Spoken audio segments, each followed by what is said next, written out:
Good morning, Nevada. Man, I am with the A-team. Lamar, thank you for those words. Labor is in the house. Labor is in the house. We know when labor does well, America does well. I was just saying this, Eva Longoria, thank you for taking time. Thank you for being here. Thank you for lifting it up. Now, I know you got a pretty good gig, but I know something about being governor. Governor Longoria sounds good with that. I'm lifting her up to run. Did you hear her up here? That is what it sounds like to fight for the people, so thank you for that. And man, to start the morning on a Saturday morning with the fire that Susie Lee brings to this and the work for people.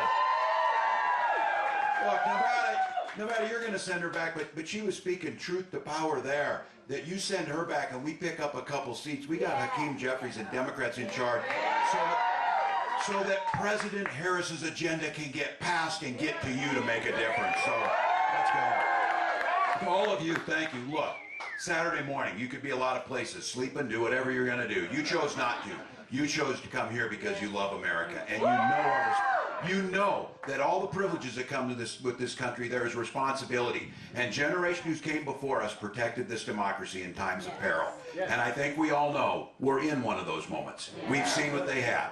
And I don't know if it spirals any deeper. You just think they can't hit bottom and a new clip comes out, because every damn rally this guy does is some other insulting, and I'll just say it. I said this not to make fun of somebody, it's an observation, just weird stuff. When you are obsessed with other people's bedrooms, that's weird as hell. And don't let them talk out of it. That is just strange. But it's not just weird, it's dangerous. Because Donald Trump is the guy who did all these things, and especially with women. He's the guy who put those 3 Supreme Court justices on, who said in their confirmation hearings and lied that they would protect Roe versus Wade, and that's where we sit right now. He's proud of it. He talks about it. And because of that, our daughters, our wives, our friends, those we know, now have fewer rights than their mothers or their grandmothers had. And Kamala Harris asked those judges, by the way, in those hearings, can you name one law that is over men's bodies? And they couldn't answer it. Now Donald is concerned that he's not getting the women vote right now. He says he doesn't understand why he's not getting the women, because he told you he would be your protector.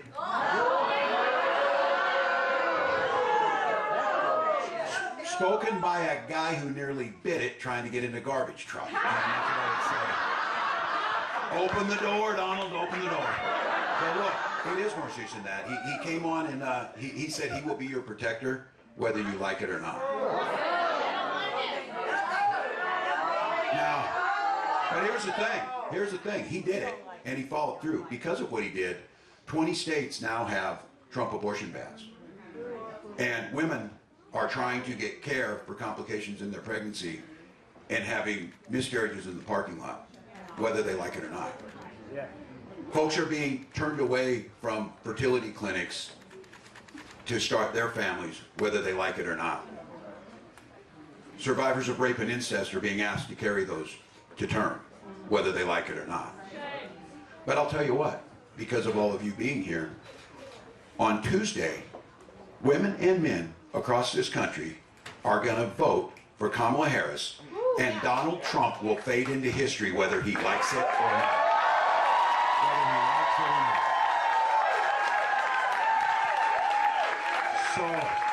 So I understand very clearly, 3 days, we are now down to about 72 hours, folks. I recognize I'm preaching to the choir, but our recital is 3 days away. And we need to sing loudly. All of the work, all of the money that was raised, all of the campaign infrastructure, all of the signs, all of the ads on the Sphere, by the way, which is every one of you knows that just got under his skin and twisted like that. You could see it. He could see it from that dump at the end of the thing down there. So, yeah. But look, we know what's at stake here, but we know all those things are a means to an end, and that end is getting that little sticker that says I voted on more people than they're able to get. So the work that you're doing, part is I'm proud to be on this team with Kamala Harris. I'm proud to be on it with you because it's us together. It's us together, putting yourselves out there, making a difference. And we get the chance. And look, I know it's stressful. You guys know the antidote to this. People are home, they're stressful.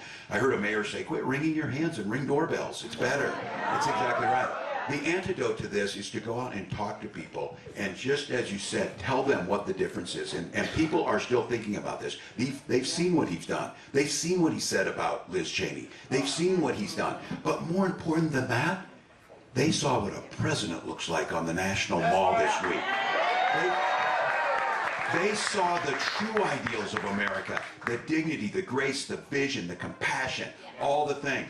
Being absolutely clear, she is in it for all Americans. I had the opportunity the first week we were out on the campaign trail, we were on a bus, we were down in southern Georgia, and there were supporters of ours on one side of the streets and not our supporters on the other. You can always tell because they dress the same. And you can tell, red hats. But Kamala Harris never missed a beat. And she turned around to me and she said, Tim, don't ever forget, we work just as hard for this side of the street as this side of the street. That's what Americans need. So look, it's a bonus that you're not going to have to turn on your TV or anything and see Donald Trump again from now on. That's a bonus. That's a bonus, but that's not the main reason to go to the polls. The main reason to go to the poll is to elect the most qualified person who's ever stood to be president of the United States, send Kamala Harris to the White House, and win this thing and chart that new way forward. So let's get on the doors. Susie Lee said it right. This thing will be won by a couple votes per precinct, and it very well could be run right through a canvas just like this in Vegas. That's how this is going to work. So feel the sense of responsibility, feel the sense of pride, but feel the sense of history here. You're going to be at a point, you're sitting on your porch, rocking in your chair, years in the future, and a little one's going to come home from school and they're going to have learned about the 2024 election. And they're going to ask you, what did you do to protect the democracy in 2024? And you're going to proudly in that rocking chair say, every damn thing I could. Let's go out and elect Kamala Harris, the next president of the United States. Let's go.